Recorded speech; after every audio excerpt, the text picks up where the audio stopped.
যে অত্যাচার অবিচার চলছে তাদের সেই প্রতিবাদ করার জন্য আমরা এখানে সমবেত হয়েছি।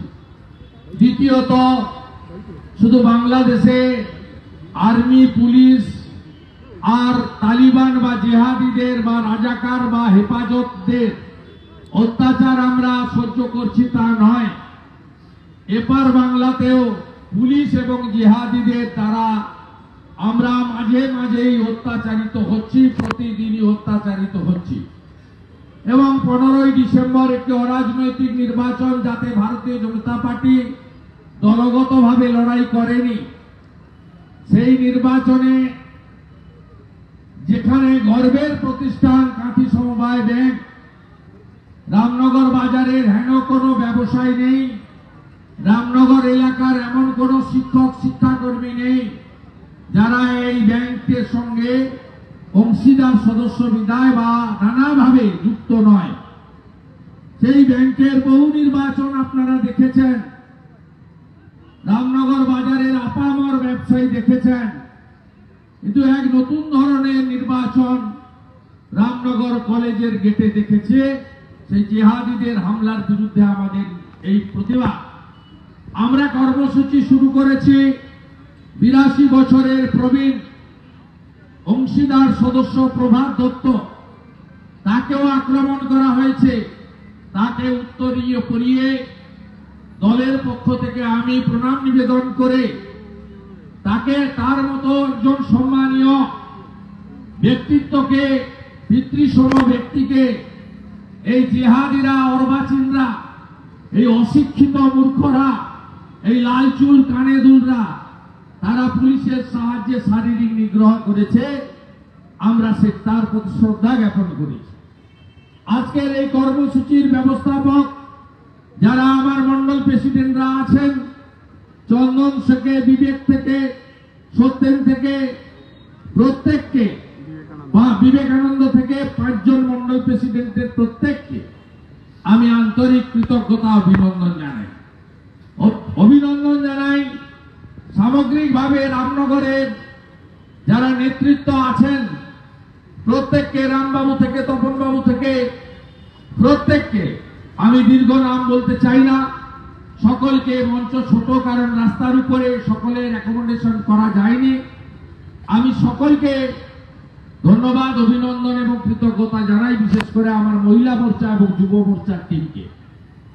আমি জেলার পক্ষ থেকে যারা আছেন, আমাদের অসীম মিশ্র থেকে, সাধারণ সম্পাদক চন্দ্রশেখর মন্ডল থেকে শুরু করে, ভবেন্দু থেকে শুরু করে, জেলা কমিটির যারা আছেন প্রত্যেককে ধন্যবাদ জ্ঞাপন করি। ধন্যবাদ জ্ঞাপন করি আমাদের প্রাক্তন সাংসদ দিব্যেন্দু অধিকারীকে, আমাদের আরেক সাধারণ সম্পাদক, বিধায়ক, শিক্ষক শান্তনু প্রামাণিককে, আমাদের সভাপতি, বিধায়ক, শিক্ষাবিদ অরূপ দাস মহোদয়কে, আমাদের প্রাক্তন সভাপতি, রাজ্য কমিটির মেম্বার প্রতীক যশা, হোমিওপ্যাথিক চিকিৎসক ডাক্তার অমলেন্দু পাহাড়িকে, এবং আমাদের বনশ্রীজি সহ আমাদের সমস্ত মহিলা নেতৃত্বকে, এবং সর্বোপরি আমাদের নবনির্বাচিত কয়েক মাস আগে যাকে আপনারা এমপি করেছেন, তিনি শুধু কাঁথি বা খেজুরির ভোটে হননি, তিনি রামনগরের ভোটেও জিতেছেন। রামনগরেও 12,000 ভোট আপনারা আমাদেরকে বেশি দিয়েছেন তোলামূলের থেকে। আমি সৌমেন্দু অধিকারীকেও ধন্যবাদ জ্ঞাপন করছি। আপনারা জানেন যে বাংলাদেশে কি অবর্ণনীয় কষ্টের মধ্যে আমাদের সনাতনী হিন্দু সম্প্রদায় আছে। যখনই বাংলাদেশের আক্রমণ নিয়ে কিছু বলা হয়, মুখ্যমন্ত্রী থেকে তার যত কর্মচারী আছে একটা কথাই বলে, এটা দিল্লির বিষয়। এটা দিল্লির বিষয় নয়, এটা হিন্দুদের বিষয়। এটা দিল্লির বিষয় নয়, এটা সনাতনীদের বিষয়। এটা দিল্লির বিষয় নয়, এটা বাঙালি হিন্দুদের অস্তিত্ব রক্ষার লড়াইয়ের বিষয়। তাই আমাদের এই বাংলাতে শুধু ধর্মীয় কারণে কংগ্রেসের দ্বিজাতি তত্ত্বে দেশভাগের ভুল সিদ্ধান্তের জন্য অদ্যবধি 2.5 থেকে 3 কোটি বাঙালি হিন্দু, মতুয়া সমাজ, রাজবংশী সমাজ সহ বাংলাদেশ থেকে বিতাড়িত হয়ে ভারত ভূমিতে আসতে বাধ্য হয়েছে। আমরা দুটো কারণ আমরা জিজ্ঞেস করতে চাই। একটা হচ্ছে 1947 সালে যখন দেশ ভাগ হয়েছে, দ্বিজাতি তত্ত্বের ভিত্তিতে দেশ ভাগ হয়েছে। মোহাম্মদ আলী জিন্নাহর নেতৃত্বে মুসলিমদের জন্য পাকিস্তান আর হিন্দুদের জন্য ভারত। আমাদের হিন্দুরা কেন অত্যাচারিত হবে শুধুমাত্র তারা গলায় কণ্ঠে মায়েরা শাখা পলা সিঁদুর রাখার জন্য? কেন হিন্দুরা জয় শ্রীরাম হরে কৃষ্ণ হরে হর মহাদেব বলার জন্য কেন তারা নিপীড়িত বঞ্চিত হবে? কেন ধুতি পরার জন্য, সিঁদুর পরার জন্য হিন্দু পুরুষ বা নারীরা তারা কেন আক্রান্ত হবে? কেন বাড়িতে তুলসী মঞ্চ থাকলে তার বাড়িতে আগুন দেওয়া হবে, লুট করা হবে? আমরা জানতে চাই এখান থেকে। তাই আমরা বাংলাদেশের হিন্দুদের সঙ্গে আছি।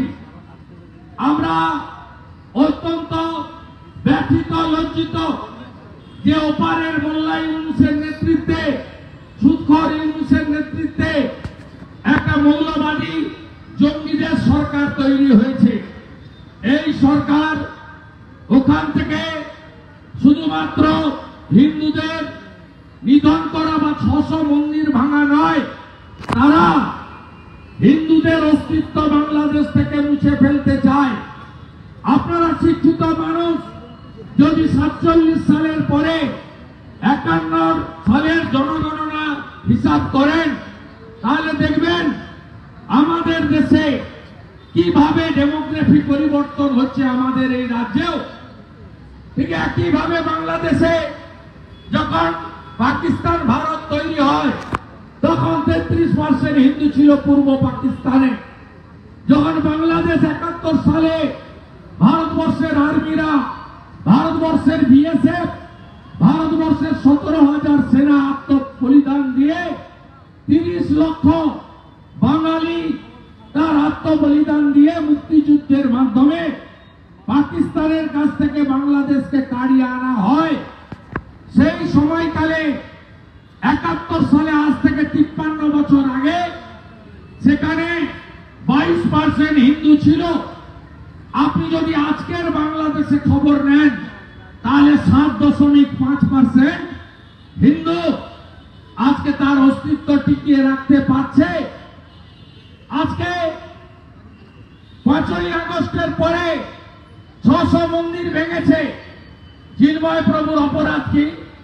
আমরা সনাতনীরা নানাভাবে বিভক্ত। এখানেও যেমন কেউ বিজেপি, কেউ তৃণমূল, কেউ সিপিএম, নানাভাবে বিভক্ত, তেমনি ব্রাহ্মণ, ক্ষত্রিয়, বৈশ্য, শূদ্র এভাবে বিভক্ত। আমরা নানা সাবকাস্টে বিভক্ত। তিলি, তেলি, কুম্ভকার, স্বর্ণকার, মালাকার, তফসিলি, নানাভাবে বিভক্ত।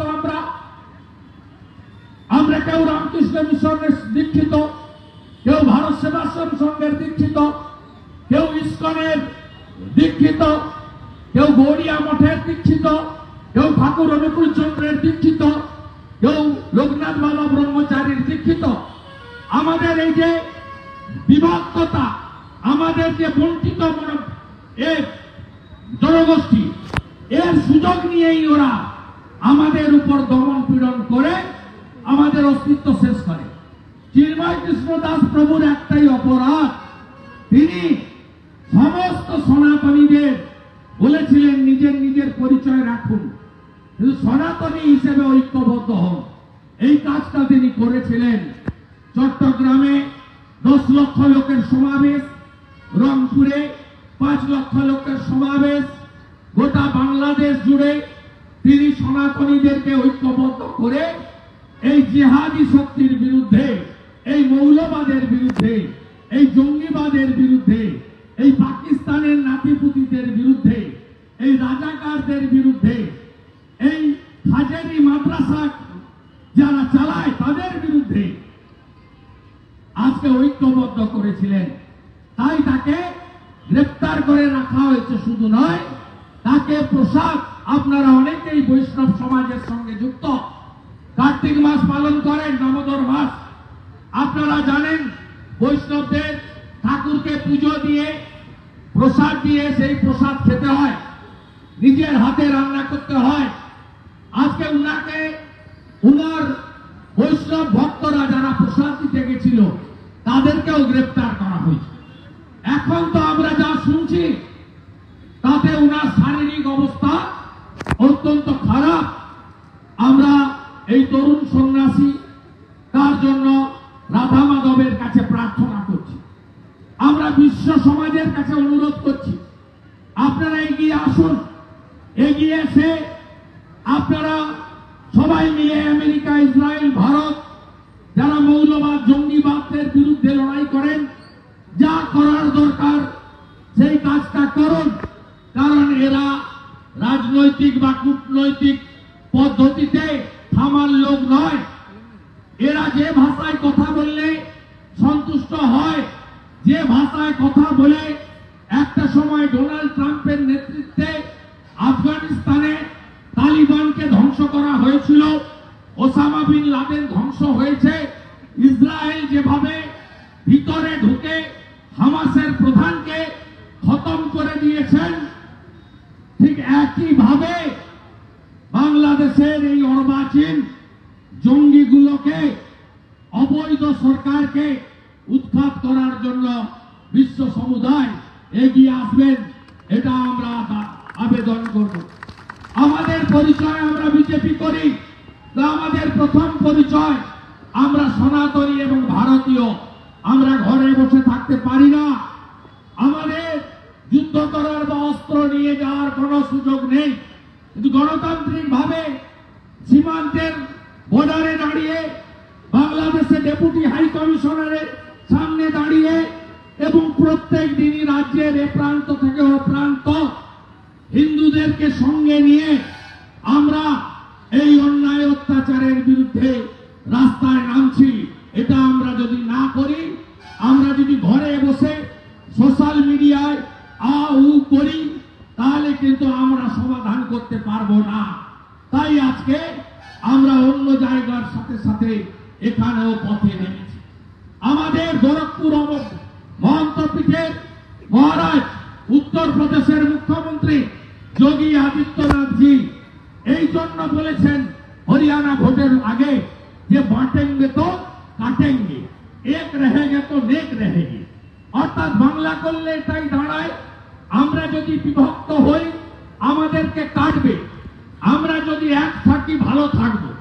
একইভাবে হিন্দু হৃদয় সম্রাট, যার প্রধানমন্ত্রীত্বে 500 বছরের স্বপ্ন পূরণ করে অযোধ্যাতে আমরা 2024-এর 22 জানুয়ারি রামলালার জন্মস্থানে রাম মন্দির পেয়েছি এবং পৃথিবীর সব রেকর্ড ভেঙে দিয়ে 13 কোটি দর্শনার্থী, এক বছর এখনো হয়নি, 22 জানুয়ারি হবে। 13 কোটি দর্শনার্থী তারা রাম মন্দির দর্শন করে আজকে পৃথিবীর মধ্যে রেকর্ড হয়েছে। সেই নরেন্দ্র মোদীজি কি বলেছেন, এক রহেঙ্গে তো সেফ রহেঙ্গে। অর্থাৎ আমরা যদি সনাতনীরা, জনজাতিরা ঐক্যবদ্ধ থাকি, তাহলেই কেবলমাত্র আমরা সুরক্ষিত থাকব। তাই আমাদের গ্রামে গ্রামে নানা কমিটি আছে, নানা ক্লাব আছে, নানা সংগঠন আছে, কিন্তু আমার মনে হয়েছে বাংলার হিন্দুদের সময় এসেছে তাদের ধর্মরক্ষা কমিটি তৈরি করার জন্য। কারণ ওপারের ইউনুস যাহা, এপারের মমতাও তাহা। ওপারের ইউনুস যা করছে, এপারের মমতা, তার পুলিশ, তার গুন্ডারা একই কাজ করছে। 2024 সালে দুর্গা পূজাতে ফালাকাটাতে মণ্ডপ আক্রমণ হয়েছে, বলছে শঙ্করধ্বনি, উলুধ্বনি করা যাবে না। মারা প্রতিবাদ করেছে, বলছে লাত্তর লক্ষ্মীর ভান্ডার, আগে ধর্ম পরে অন্য কথা, ধর্ম রক্ষতি রক্ষিত, গীতাতে যা বলে গেছে। একইভাবে গার্ডেন নিচে ঢুকে পড়ে বলেছে মাইক বন্ধ করো, আমাদের এলাকা, তোর বাপের এলাকা। আমি ওই মন্দিরে ঢুকে আরতি করে এসেছি মা দুর্গাকে, ওদের বুকের উপরে দাঁড়িয়ে। শ্যামপুর হাওড়াতে বিসর্জনের দিন 5টা দুর্গা মূর্তি ভেঙেছে। কালী পুজোতে কলকাতার রাজাবাজারে আমাদের কালী ঠাকুর ভেঙেছে এবং আমাদের ওখানে অত্যাচারিত হয়েছে মানুষ। কার্তিক পুজোতেও ছাড়েনি। বেলডাঙ্গাতে 50-এর বেশি মন্দির আক্রান্ত হয়েছে, প্রচুর মানুষ আহত হয়েছে, প্রচুর দোকান লুটপাট করা হয়েছে বেলডাঙ্গাতে কার্তিক পুজোতে। তাই এ বাংলায় আমরা কেউ সুখে নেই, ধর্ম পালনের অধিকার নেই। আজকে এই জায়গায় আমাদের ঐক্যবদ্ধ হতে হবে। মমতা ব্যানার্জি তো মুখ, মমতা ব্যানার্জি তো মুখোশ, আসল মুখকে জনাব ফিরহাদ হাকিম, সিদ্দিকুল্লাহ চৌধুরী, জাভেদ খান। সিদ্দিকুল্লাহ চৌধুরী ইউনুসকে সমর্থন করছেন। সিদ্দিকুল্লাহ চৌধুরী খাগড়াগড় কাণ্ডে বোমা বিস্ফোরণে জঙ্গিদের সমর্থন করেন। সিদ্দিকুল্লাহ চৌধুরী সিএএ কে এনআরসি বলে আগুন লাগিয়েছিলেন। এখন ওয়াকফ অ্যামেন্ডমেন্ট বিল নিয়ে গোটা বাংলাতে আগুন লাগানোর জন্য উস্কানি দিয়ে ঘুরে বেড়াচ্ছেন। আর ফিরহাদ হাকিম তিনি তো বহু গুণে গুণান্বিত। কি বললেন? পাকিস্তানের সাংবাদিককে এনে মোমিনপুর ইকবালপুরে গিয়ে বললেন ইয়া ভি এক মিনি পাকিস্তান হ্যায়। তিনি কি বললেন? তিনি উর্দু কমিটির একটা অনুষ্ঠানে গিয়ে বললেন আমি সেদিন খুশি হব যেদিন উর্দুতে পশ্চিমবাংলায় 50% লোক কথা বলবে। তিনি কি বললেন? একটি ধর্মীয় অনুষ্ঠানে গিয়ে বললেন আমার ধর্মে জন্মগ্রহণ করে আমি সৌভাগ্যবান, যারা আমার ধর্মে জন্মগ্রহণ করেনি তারা দুর্ভাগ্যশীল। অর্থাৎ তিনি তার ধর্ম দাওয়াতে ইসলামে আমন্ত্রণ করলেন আপনাদের সকলকে। বাংলাদেশে তাই হচ্ছে। রতন মজুমদার সরকারি কর্মচারী, তাকে বলল যে চাকরি ছাড়বে না ধর্ম ছাড়বে। সে অভাবী লোক, তার ছেলে মেয়ে পরিবার আছে, বলবে আমি ধর্ম ছাড়লাম। তার নোটারি করে তার নাম এখন হয়েছে শেখ শফিউল্লাহ রতন মজুমদার। এখানেও ফিরহাদ বলছে আসুন আমি আপনাদের দাওয়াত দিচ্ছি, আমার ধর্মে আসুন। আমার কথা নয়, জনাব ফিরহাদ হাকিমের কথা টিভিতে আপনারা শুনেছেন। এরপরেও তৃণমূলের মিছিলে হিন্দুরা যায়, আমার লজ্জা লাগে, দেখতে খারাপ লাগে, লজ্জা লাগে যে আপনারা ধর্মটাও পরিবর্তন করে দেবেন। কয়েকদিন আগে জনাব ফিরহাদ হাকিম আবার বললেন বেপরোয়া, বললেন ভারতে আমরা 17%, পশ্চিমবঙ্গে আমরা 33%। জানলেন কি করে আপনারা 33%? 2011-তে লাস্ট জনগণনা মুসলিম কত? বাংলায় 27%। আর উনি বলছেন 33%। হ্যাঁ, আমরাও চোখে দেখতে পাচ্ছি। 33 কেন, 35% ওরা হয়ে গেছে। তিনি বলছেন জনসংখ্যা এমন বাড়াও যাতে এর রাজ্যেও আমরা সংখ্যাগরিষ্ঠ হই আর ভারতেও আমরা সংখ্যাগরিষ্ঠতা পেয়ে যাই। তাহলে কি হবে বন্ধু? তখন সম্প্রীতি, ধর্ম নিরপেক্ষতা থাকবে? থাকবে না। তখন সারিয়া কানুন চলবে, মুসলিম পার্সোনাল ল বোর্ড চলবে। তখন মমতা ব্যানার্জি আর তার ভাইপোকে লাথি মেরে সরিয়ে এই ফিরহাদ, সিদ্দিকুল্লাহ, জাভেদ, হুমায়ুনরা বলবে আমাদের মুখ্যমন্ত্রী হবে, তোমরাও যাও ভাগো। এই জায়গায় আজকে পশ্চিমবঙ্গকে নিয়ে যাচ্ছে। তাই আপনাদের সবাইকে ঐক্যবদ্ধ হয়ে এই লড়াই লড়তে হবে। 15ই ডিসেম্বর এর আগেও আপনারা দেখেছেন, আমরা প্রতিবাদ করেছি। 15ই ডিসেম্বর একটা সমবায় ব্যাংকের ভোট ছিল, আমরা দলগতভাবে নির্বাচনে লড়িনি। আমি তো 96 থেকে ডেলিগেট, 99, 2006 থেকে ডাইরেক্টর, 2009 থেকে চেয়ারম্যান। আমার সময় ব্যাংক অনেক উত্তরণে গেছে, যেহেতু তৃণমূলে থাকাকালীন বা তৃণমূল জন্মের আগে থেকেও আমি ব্যাংকে ছিলাম নির্বাচিত। আমি 2020 সালের পরে বিজেপিতে যোগ দেওয়ার পরে আমি কন্টাই কোঅপারেটিভ ব্যাংকের সঙ্গে কোনো সম্পর্ক রাখিনি, যাতায়াত করিনি, আমার প্রয়োজনও নেই। কারণ এই রাজ্যটাকে বাঁচাতে হবে, এটাই আমার মূল লক্ষ্য। আমি নিজে ভোট দিতে যাইনি, অংশীদার, আমি ভোটার। আমরা লড়িনি, কিছু মিডিয়া আছে চটি চাটে বিজেপিকে হারিয়ে দিয়েছে, বিজেপি হেরেছে। আরে ভাই, ভোট হয়নি, ভোট করতে দেয়নি।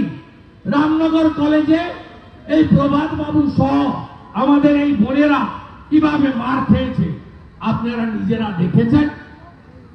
আপনি বলুন, প্রণব বাবু, প্রণব কর মহোদয় যারা আছেন তাদেরকে আমি প্রশ্ন করি, দ্বিজেন গিরি বাবু, আপনারা অনাদি বাবুরা গত হয়েছেন। আমি যারা এই ব্যাংকের সঙ্গে আর্থিকভাবে যুক্ত, বলুন এই ভোট কখনো দেখেছেন আপনারা? কখনো দেখেছেন? আগে ব্যাংকের ভোট হতো ব্যাংকের শাখাতে, আগে ব্যাংকের ভোট উৎসবের মতো হতো। শুনতে পাচ্ছেন নাকি ইন্দু বাবু? শুনতে পাচ্ছেন নাকি নিতাই বাবু বড় নেতা? পিডব্লিউডির জায়গা বেচে দিয়ে স্টল বানিয়েছিলেন, এখন পিডব্লিউডি বলছে ভেঙে দিতে। মাল তো তুলে নিয়েছেন, আপনার এমএলএ কেও তো ভাগ পাঠিয়ে দিয়েছেন, ব্যবসাপত্র তো হয়ে গেছে। এই নির্বাচন কেউ দেখেনি। দুটো ক্যালেন্ডার, একটু আপ্যায়নের ব্যবস্থা থাকতো, কোন দলের ঝান্ডা থাকতো না, প্যানেল দিত সবাই।